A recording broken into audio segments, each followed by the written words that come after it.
මැදපෙරදිග යුද උණුසුම තවදුරටත් තීව්‍ර කරමින් ඉරානය විසින් සිය පරිගැනීමේ ක්‍රියාවලිය ආරම්භ කර තිබෙනවා. ඒ ඇමරිකානු තෙල් නැවකට ප්‍රහාරයක් එල්ල කරමින් ප්‍රහාරයෙන් ඇමරිකානු තෙල් නෞකාවට විශාල විනාශයක් සිදු වුණේ නැහැ. නමුත් එය දැඩි අනතුරු ඇඟවීමක් බවයි විදෙස් මාධ්‍ය වාර්තා කළේ. මේ සමග මැදපෙරදිග මුහුදු කලාපය තුළ ආතතිය තවත් වැඩි වී ඇති බවයි නවතම වාර්තාවලින් හෙළිවන්නේ.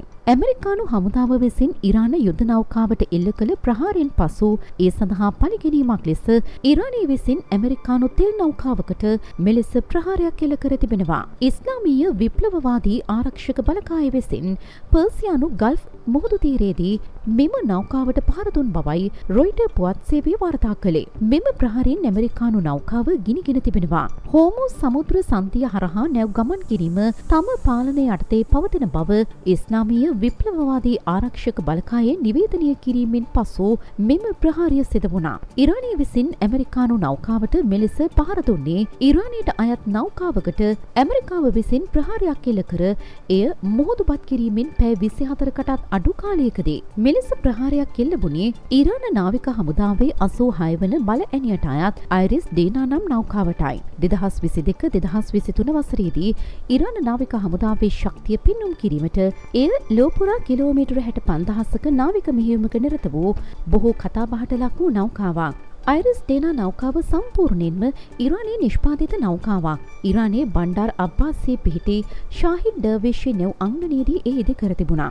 මෙම නෞකාව ටොන් 1500ක බරින් යුක්ත වන අතර දිගින් මීටර 95ක්.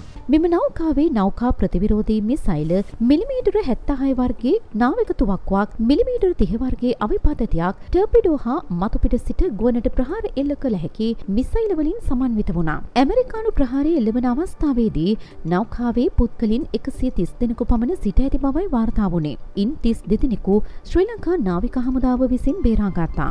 87 දෙනෙකුගේ මලසිරුරු මේ වන විට සොයාගෙන ඇති බවයි වාර්තා වන්නේ. සිය නෞකාවකට ඇමරිකාව විසින් ප්‍රහාර එල්ල කිරීමෙන් අනතුරුව ඉරාන විදේශ කටයුතු අමාත්‍ය අබ්බාස් අරක්චි ඇමරිකාවට අනතුරු ඇඟවීමක් සිද්ධ කළා.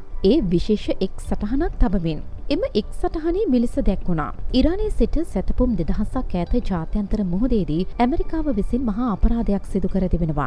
ඉන්දියානු නාවික හමුදාවේ ඉන්දියාවේ ආරාධිතයෙක් වූ නාවිකින් 130 දෙනෙකු රැකත් ඉරාන නාවික හමුදාවට අයත් අයිරිස් ඩේනා යුද නෞකාවට කිසිදු අනතුරු ඇඟවීමකින් තොරව ජාත්‍යන්තර මුහුදේදී ප්‍රහාරයක් එල්ල කළා. මගේ වචන ලියා තබා ගන්න. ඇමරිකාවේ මෙම ක්‍රියාව පිළිබඳව ඔවුන්ට ඉදිරියේදී කනගාටු වීමට සිදුවනු ඇතේ. යනුවෙන් ඉරාන විදේශ අමාත්‍යවරයා එක් සටහනේ සටහන් කර තිබුණා. මේ අතර ශ්‍රී ලංකා වෙරළට ඔපෙන් ඉරාන යුද නෞකාවක් ටෝපිඩෝ කර ගිල්වා දැමූ ඇමරිකානු සබ්මැරීනේ ඕස්ට්‍රේලියානු නාවිකින් දෙදෙනෙකුද සිටි බව ඕස්ට්‍රේලියානු ගුවන් විදුලි නාලිකාවක් වන 9 නිවුස් වාර්තාවක දැක්වෙනවා. එය දෙවැනි ලෝක යුද්ධයෙන් පසු එක්සත් ජනපද සබ්මැරීනයක් සතුරු යුද නෞකාවක් ගිල්වා දැමූ පළමු අවස්ථාවයි. 9 නිවුස් වාර්තාවට අනුව ඕස්ට්‍රේලියානු නාවිකයින් දෙදෙනා පුහුණු විධිවිධානයක කොටසක් ලෙස න්‍යෂ්ටික බලෙන් ක්‍රියාත්මක වන එක්සත් ජනපද සබ්මැරීනේ සේවය කරමින් සිට තිබුණා. කෙසේ වෙතත් මෙම නාවිකයන්ගේ තරාතිරම හෝ භූමිකාව හෙළි කිරීම ඕස්ට්‍රේලියානු නාවික ආරක්ෂක දෙපාර්තමේන්තුව ප්‍රතික්ෂේප කළා. මේ අතර දේශපාලන විශ්ලේෂකින් හා ජාත්‍යන්තර යුද විශ්ලේෂකින් සඳහන් කළේ ඉරාන නෞකාවට එල්ල වූ ඇමරිකානු ප්‍රහාරයත් ඇමරිකානු තෙල් නෞකාවට එල්ල වූ ඉරාන ප්‍රහාරයත් නිසා මෙම ගැටුම් තවදුරටත් පුළුල් වනු ඇති බවයි. මෙම සිදුවීමත් සමග ලෝකයේ තෙල් ප්‍රවාහන මාර්ග අතරින් වඩාත්ම වැදගත් මාර්ගයක් වන හෝමුස් සමුද්‍ර සන්ධිය පිළිබඳව නැවතත් අවධානය වැඩි වී තිබෙනවා. ලෝකයේ තෙල් සැපයීමෙන් විශාල කොටසක් මෙම මාර්ගය හරහායි ගමන් කරන්නේ. එහි තිබෙන ඕනෑම ආරක්ෂක අවදානමක් ලෝක තෙල් මිලට ඍජු ලෙසම බලපෑම් එල්ල කරන්න පුළුවන්. ඉරානය හා ඇමරිකාව අතර ඍජු ගැටුමක් වර්ධනය වුණහොත් එය මැදපෙරදිග කලාපයේ විශාල යුද්ධයක් දක්වා වර්ධනය වීමටත් ඉඩ තිබෙනවා.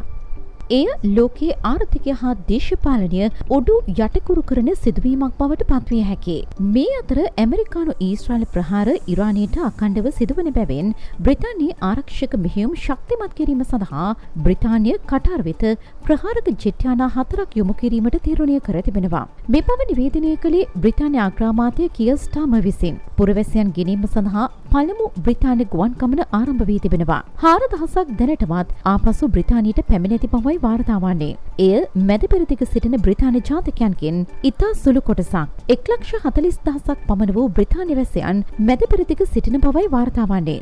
මේ අතර ඩුබායිහි මගින් මුදා ගැනීම සඳහා ගුවන් සමාගම් 23ක් කඩිනම් ගමන් වාර 114ක් ක්‍රියාත්මක කිරීම වෙනුවෙන් පෙළගැසී සිටින බවයි වාර්තා වන්නේ. එහිදී ඩුබායි කේන්ද්‍ර කරගත් එමිරේට්ස් හා ෆ්ලයි ඩුබායි ප්‍රමුඛව කටයුතු කරනු ඇත. පිටවීමේ අපේක්ෂාවෙන් සිටින මගින් ප්‍රමාණය 30000ක් පමණ වනු ඇති බවට ගණන් බලා තිබෙනවා. පවතින තත්ත්වය හමු වී දිනකට සීමිත ගමන් වාර සංඛ්‍යාවක් ක්‍රියාත්මක කිරීමට නියමිතයි. මෙවැනි නවතම විදේශ පුවත් පිළිබඳව තොරතුරු දැන ගැනීමට අපගේ YouTube චැනලය සබ්ස්ක්‍රයිබ් කරන්න.